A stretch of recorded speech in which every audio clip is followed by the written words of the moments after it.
Yeah? Okay. That's okay? Yes, of course. Okay. Welcome back, everybody. My name is Simon Clark, I'm a recovered alcoholic, and thanks again for the food. It was great food. We finished off on the first part of step 12, which is when we discover a prospect for Alcoholics Anonymous, we find out all we can about him. We have learned when to make the approach, how to make the approach. We were also instructed on what to do and how to do it in the first approach.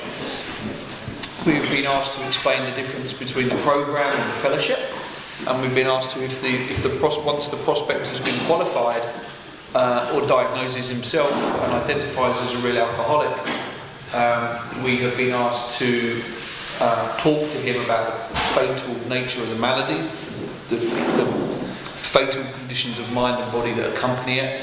When the prospect asks what's the solution, if he does, we've been asked to share with him the solution of God and the 12 steps of Alcoholics Anonymous on the first visit. We've also been asked to show him explain the fellowship.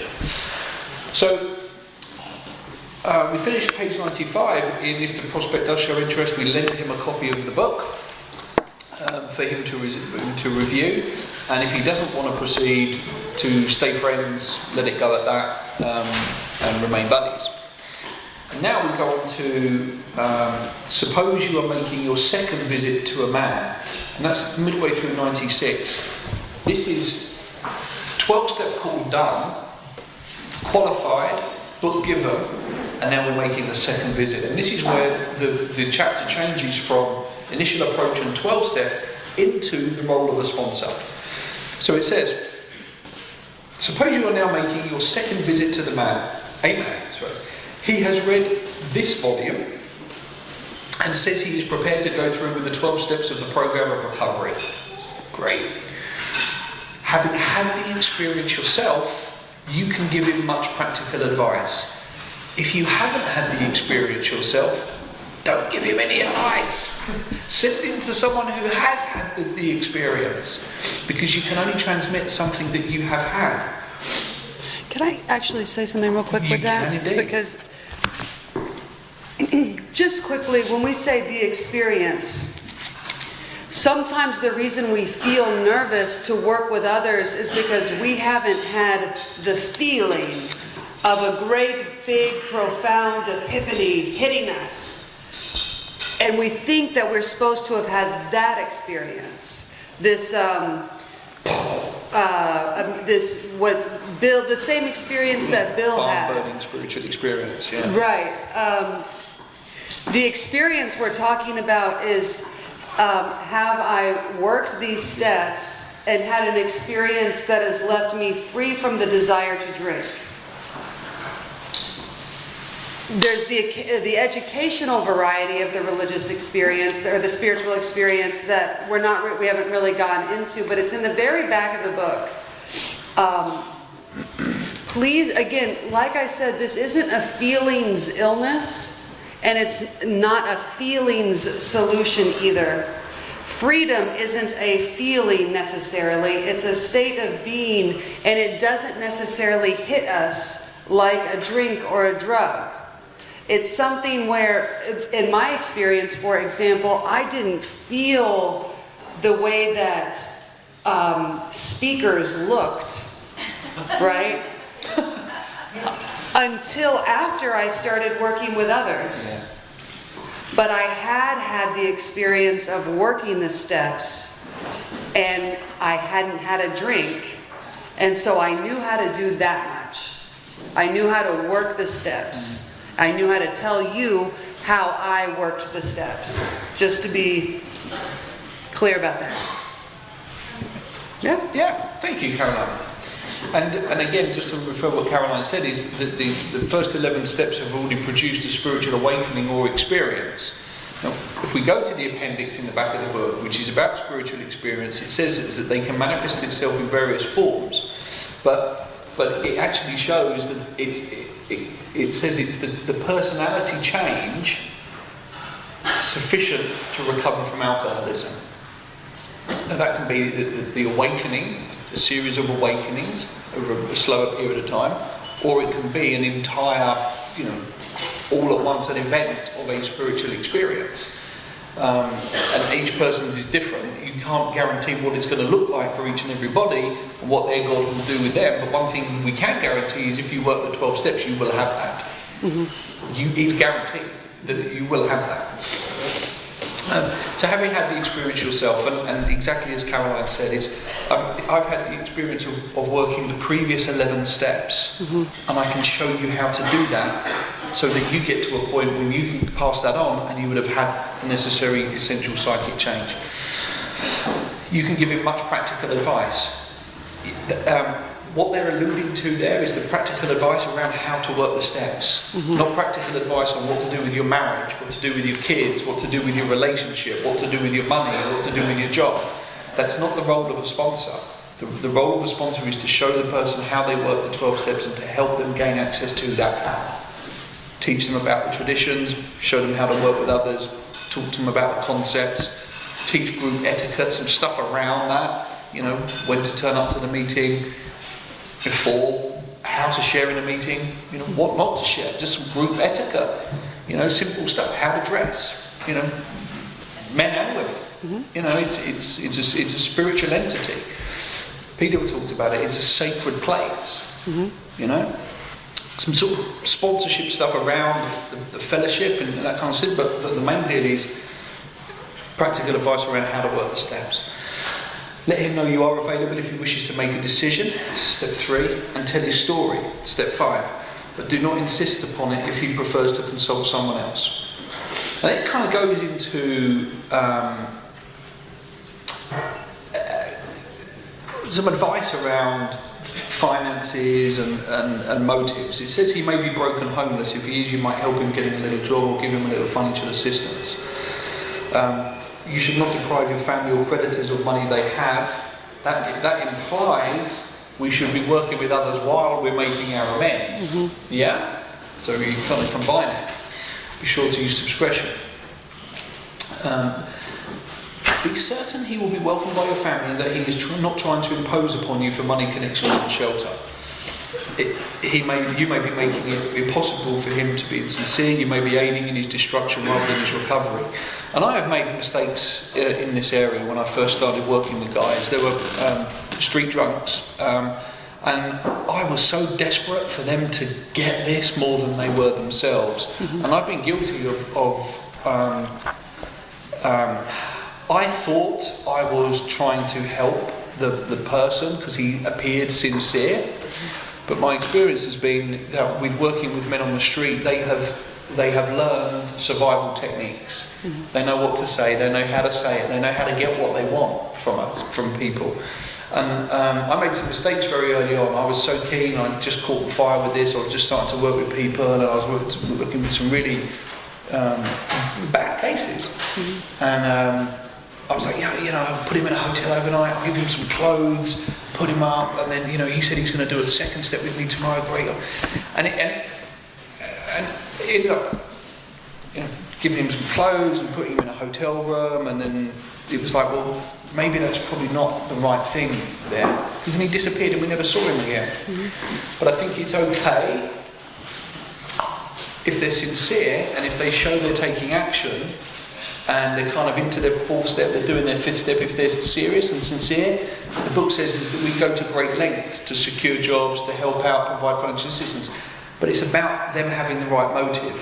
And it's not really the question about giving, it's about when and how to give that makes the difference between failure and success.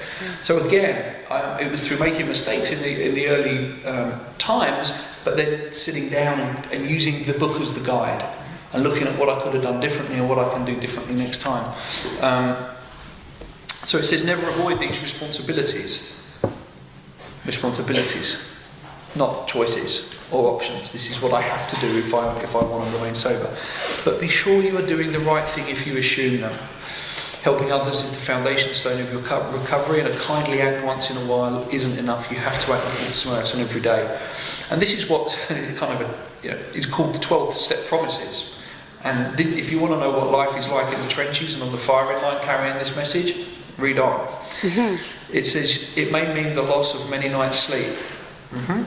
great interference with your pleasures. Check. Yeah.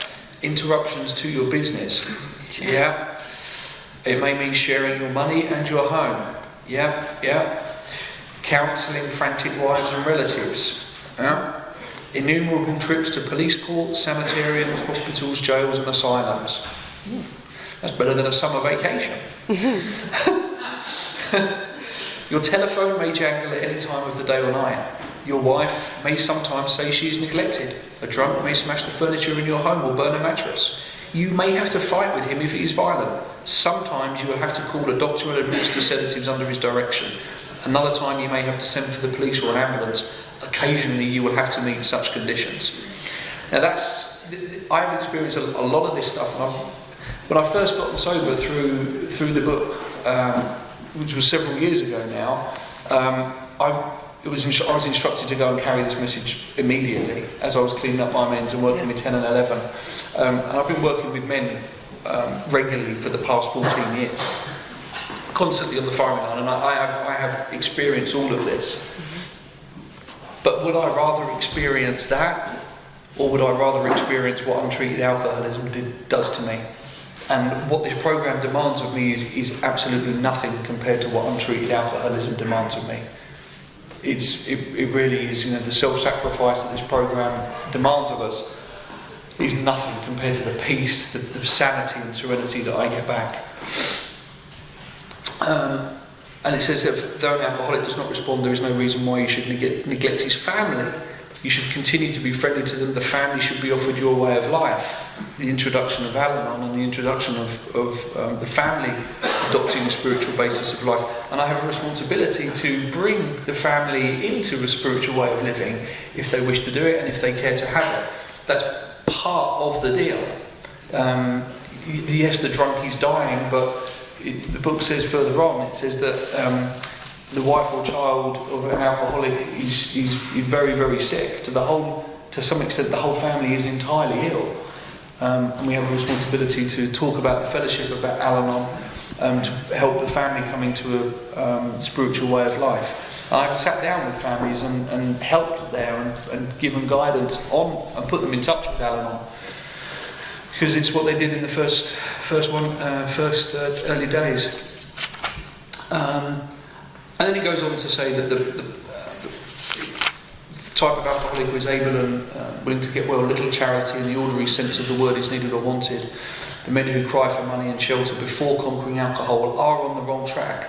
Here we are. Yet we do go to great extremes to provide each other with these very things when such action is warranted.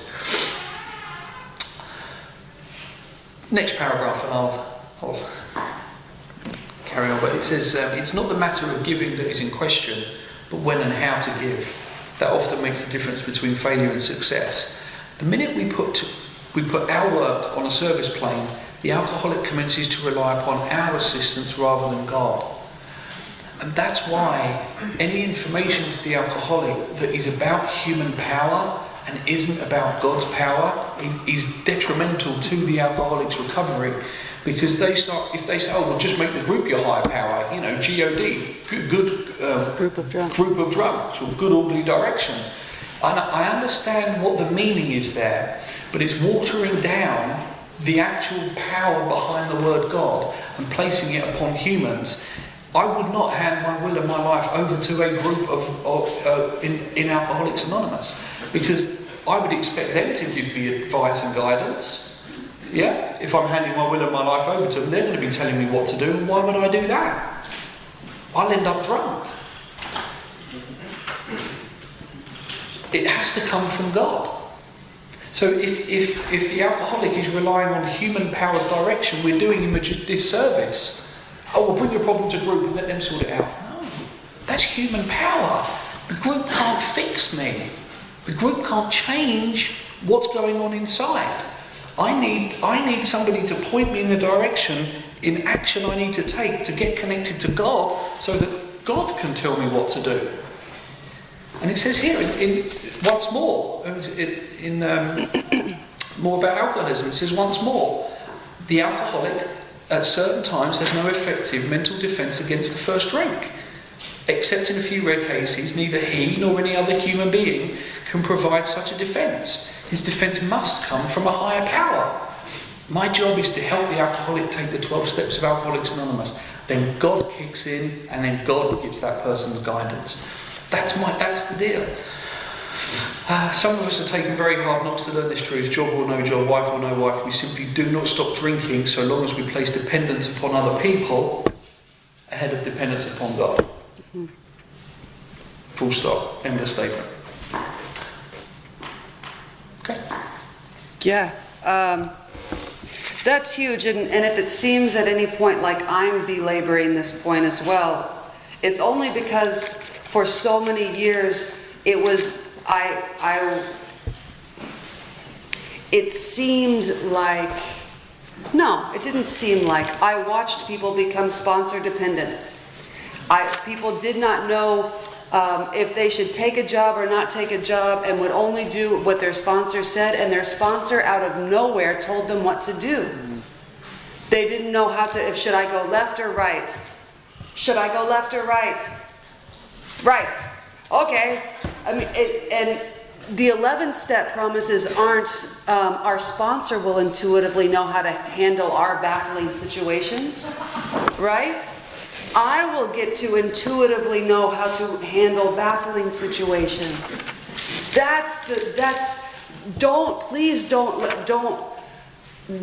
Please may I never deprive someone of the opportunity to be God directed. I remember just on one time, the hardest thing that happened in my sobriety up to that point is when I found myself homeless in the middle of a hurricane, and so all the power was out.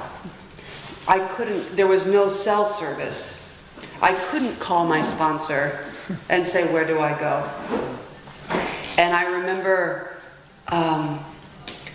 walking in total darkness, complete darkness, trying to figure out what I should do, where God would have me go. And I saw under this awning a group of guys smoking in a circle, and I knew, AA meeting. And I walked over, and lo and behold, it was an AA meeting. And I said, can I come in? And they said, of course. They said, have you worked the steps? And I said, yes. And they said, could you be our speaker tonight?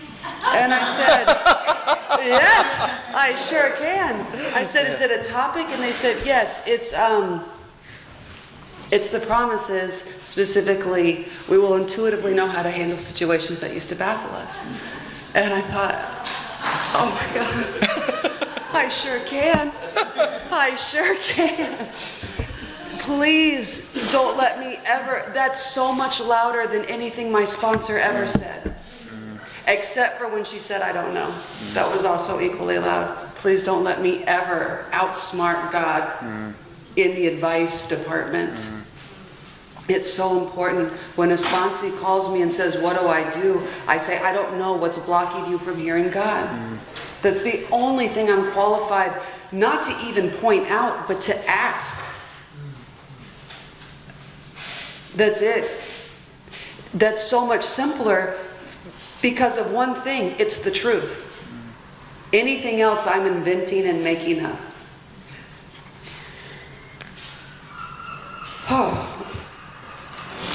On that note, that awful situation was a wonderful moment. The experiences, the 12-step promises that Simon read were... Bill even talks about a man hanging himself in his house. When I look back on my experience, the awful situations are still the most wonderful. They're part of the most wonderful story. They're part of this new life that has taken on new meaning. It's the inconvenience of it is what's so beautiful about it. It has to be inconvenient, otherwise I'm in self-reliance. The inconvenience of it means I'm on the right track. The inconvenience of it requires God reliance. Where are we? We are on top of 100. 100. Oh, this is so good. At the top of 100, to repeat. Remind the prospect that his recovery is not dependent upon people, it is dependent upon his relationship with God. We have seen men get well whose families have not returned at all. We have seen others slip when the family came back too soon. I have no business being a fortune teller. Both you and the new man must walk day by day in the path of spiritual progress. The best relationships I've had with sponsees or proteges is when we walk side by side. Not them following me, but we're walking side by side. I know that I'm doing it right if they're next to me. If you persist, remarkable things will happen. When we will look back, we realize that the things that came to us when we put ourselves in God's hands were better than anything we could have planned. Follow the dictates of a higher power, and you will presently live in a new and wonderful world, no matter what your present circumstances. Absolutely. I was in a wonderful world as this hurricane came and blew my life away. It was wonderful. I told the story the other day. As I was walking in this hurricane, I said, "Oh God, why me?" for a second. I couldn't help but say, "God, you must be mad at me to have put me in such horrible circumstances. Give me a sign that you don't hate me. Please, just get a brief second. Just show me you don't hate me, or you're not mad, or you're still here." And in that moment, this car drove by and splashed a wall of water in my face. And I thought, I'm not going to fall for it. I don't need it to be good on the outside to be my evidence of the good that's on the inside. The kingdom of God is within. This is within. I don't need to rely on any sort of proof. I don't need proof. I have my experience. This is no longer a belief. This is an experience. That moment was a wonderful moment, and it was absolutely horrendous at the same time.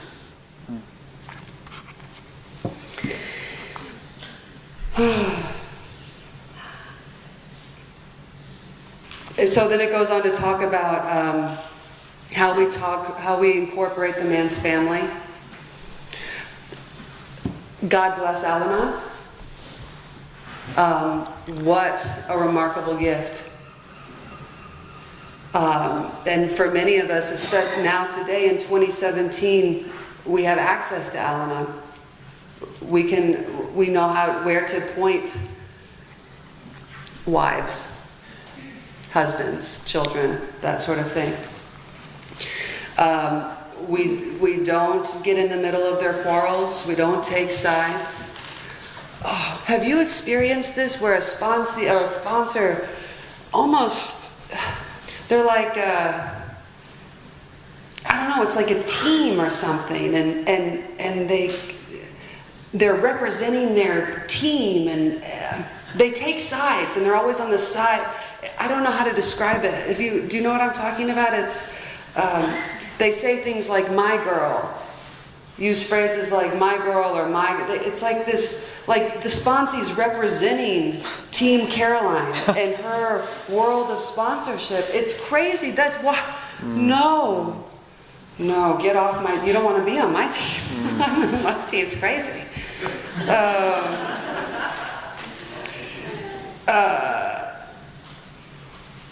If you have been successful in solving your own domestic problems, tell the newcomer's family how that was accomplished. I'm sharing my experience, not just when I come and speak at a podium. The meat of this, how I'm giving advice, is by sharing my experience, strength, and hope, not by taking a shot in the dark with advice that I don't know what I'm talking about.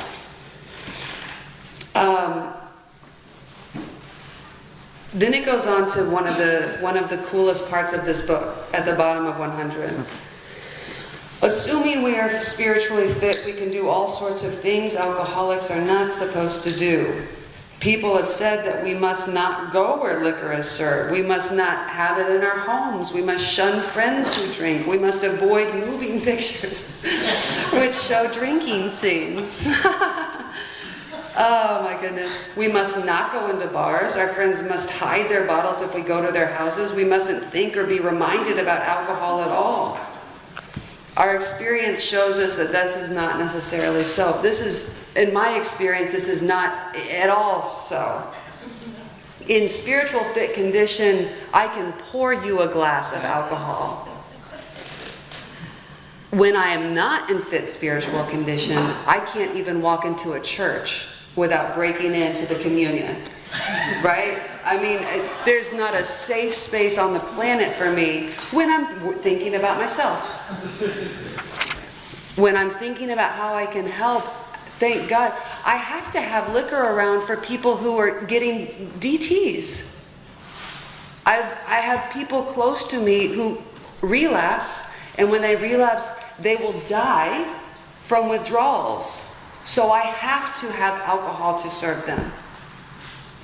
Thank God I'm free. When we talk about not so free, so free from this that I don't know. You don't have to try and trick me into forgetting that alcohol exists. You definitely don't have to hide it from me. And that's great because I've had a lot of talks with sponsees while they were drinking. Ebby would have had to have left Bill's house. We wouldn't be here. Right? We meet these conditions every day. An alcoholic who cannot meet them still has an alcoholic mind. There's something the matter with his spiritual status. That's okay. There's a solution. Yep. Beating yourself up is not the solution. Right? Okay? Oh my goodness. Ask any woman who has sent her husband to distant places on the theory he would escape the alcohol problem.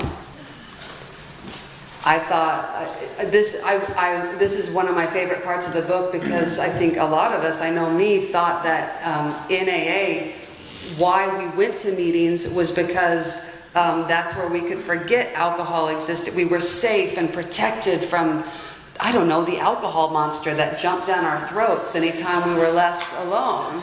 I thought, well, what do I do between the meetings? Where do I go? I don't need a babysitter. I don't need to be locked away. And the thing is, if I'm not in fit spiritual condition, I will ferment fruit and drink. I mean, I will find a way. There's not a safe place on the planet if I want a drink. Take a turn? Yeah, just a couple of things on that. So there's a couple of qualifications here at the bottom. So it says our rule is not to, in an organisation that has no rules, by the way, we've got plenty. Let me tell you, we have 36 of them straight off the bat in terms of principles. We've got 12 concepts, 12 steps, 12 traditions, and there's a whole bunch of rules in here. So it says our rule is not to avoid a place where there is drinking. Condition if we have a legitimate reason for being there. That includes bars, nightclubs, dances, receptions, weddings, and even plain ordinary whoopee parties.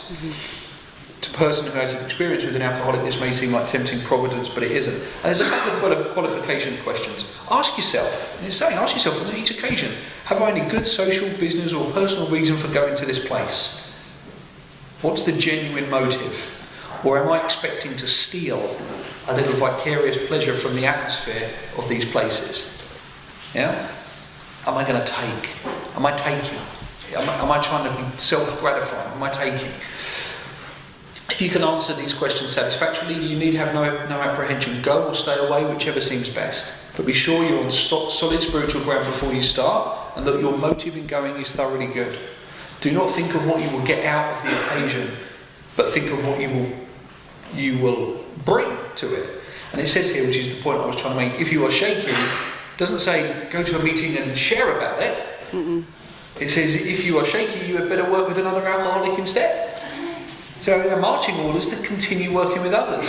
And just on that point as well, because it's an interesting one. What I hear from some of the people that I work with is that, well, we're not quite ready yet to sponsor other people, and what happens if there's more than one, and what do I do if there's 2 or 3 guys, or I'm frightened of sponsoring somebody because I don't know what to do. I know I've done the steps, but I don't know what to do and it's like, back up. Let's just back up for a minute. The steps are intended to be worked rapidly. I think we've all established that. I think we're all on the same page there in terms of the momentum in which we work the steps out. I can take on, I've had up to 8, 9, 10 proteges at any one time, all at different stages of doing the steps. There is an intense period at the beginning, especially around the first step stuff, the second step, third step stuff, at least a couple of hours together until we know that you've got step 1, that you've fully conceded. Step 2, and then step 3, and then it's over to, okay, you've done step 3, there's your black pen, there's your 4th step kit, start writing. Then typically they go away and start doing their 4th step. There's a couple of hours. That frees me up then. And then we have a period of time, a day or a week or whatever the time period is, for them to do their 4th step. And then it's more time intense around 5. We do 5 through 8. And then there's a bit of explanation on the men's, then it's over to them. And then the rest of the stuff is just 10-step stuff, and then accountability around these are the amends I've done, calling up with 10 steps, and then it's like, I've got somebody, okay. Well, let's kind of get on the phone, let's meet before the home group, let's look at working with others. If you've got yourself someone that you're trying to carry the message to, let's look at the book, see what it says, and it's time intensive at the beginning, but what happens is, my job is to get the protege as independent from me as possible and as dependent upon that power as possible in the work that they do through the steps. Mm-hmm. And then I can take on another one. And then you can have them different proteges at different parts of it. But the intense period really is in the first 5 steps. Then after that there's accountability on amends. They know what to do, we've structured it. The actions, the balls are in their court, it's over to them. But what I want to do around amends is just check in, let me know which ones you've done. Tell me when you've done them. Any difficult ones? Let's get clear. Let's seek counsel if we're unsure. Let's pray about it together. Let's. I don't know the answer, let me call my sponsor and see what experience I can tap in to his experience. And the great thing is, if he doesn't know, he'll send an email to his sponsor. And if his sponsor doesn't know, he'll send it. But he can't do that, he's no longer around. But the sponsorship lineage. And that's kind of how it works. There's a document, and I can send it to some of you if you want my email, but it's Sponsorship by the Numbers, and it simplifies. I don't know whether you've seen that. It's a really good thing that Cliff Bishop produced. I think excellent thing. Just set out the instructions of a sponsor. And it means that I can do a lot of this and take a lot of people on. Because my sole responsibility is to show them how to work the 12 steps. After that, once they connect to God, God shows them what to do. There's some stuff around it too, like home group, being a member of a home group, really important. Being of service, get a job in the home group. Stay. Don't keep coming back. Get a job in the group. Stay. If you're good with money, be a treasurer. If you're charismatic and charming, be a welcomer. Smile. If you're good at making the teas, great. If you clean up committee or whatever, find a spot and commit to it to come back every week, because the home group is really important around sponsorship too. It's important. I've always had a sponsor that I've seen at least once a week at a home group. It just works great. And people that I sponsor, it's great if they're in the area and I see them too. The home group stuff is important. Teaching meeting etiquette is important. It's not okay to swear in our group in front of ladies. We have a sign in our group saying profanity and bad language. But please don't do that, you know, in front of ladies. No. I think I maybe broke your rule. But it's not my rule, it's just from a group conscience. So. But it's stuff like that, because if Alcoholics Anonymous is meant to be a sacred place, and if it's meant to be a spiritual entity, you know, we need to guard the integrity of that. I'm not trying to be perfect, or not trying to be, you know, spiritually highfalutin. It's a sacred place. The women in our group need to feel safe. The men in our group need to feel safe. Ladies and men, you know, it sounds like something, but there's correct attire to wear to a group. It's a sacred place, you know. And I say that because of experience, what we've seen in our group. Turn up before the meeting. If you've got problems, don't share them in the meeting. Your problems are really important. Come before the meeting. Let's go and grab a coffee. Let's meet for half an hour in the car park. But during the meeting, let's focus on the 12 steps. Let's focus on the book. If you still want to talk about your stuff and you didn't do it before the meeting, stay late. Let's do it after the meeting. And let's take a drive home together. Let's sit in the car. That kind of stuff. But during that period of time, these things around sponsorship, I think, are really important. Because if the protege is new and they don't know, then they're going to stumble. And I have a responsibility as a responsible, recovered member of Alcoholics Anonymous to pass on that fellowship experience around the group, to teach the traditions. Mm-hmm. You know, I'm a better member of Alcoholics Anonymous when I know where we came from. Mm-hmm. It's important to understand the legacy. It's important to understand the steps applied to the member, the traditions applied to the group, the concepts applied to the service structure. And I think it's good because the more I know about what I'm a part of, the more effective I am in passing it on. So there's some kind of softer stuff around this which is really important, which we try to teach as we can. Last thing from my side, it says, and it's in italics, which is always important. After all, our problems were of our own making. Do they have to tell us again?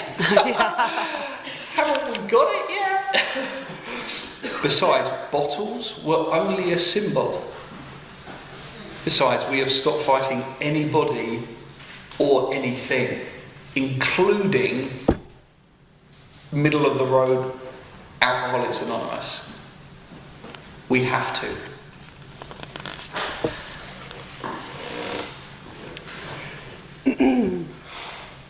I think that I hope that if I say something, which now I've started to, I'm going to repeat what you just read, because that's really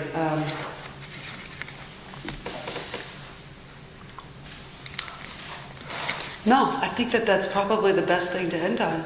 So let me read it again for anyone who is spacing out. Okay. After all, our problems were of our own making. Again, it's worth hearing. Bottles were only a symbol. Besides, this is a promise. We have stopped fighting anybody or anything. We have to. Yeah. All right. Thank you, Caroline. Yeah.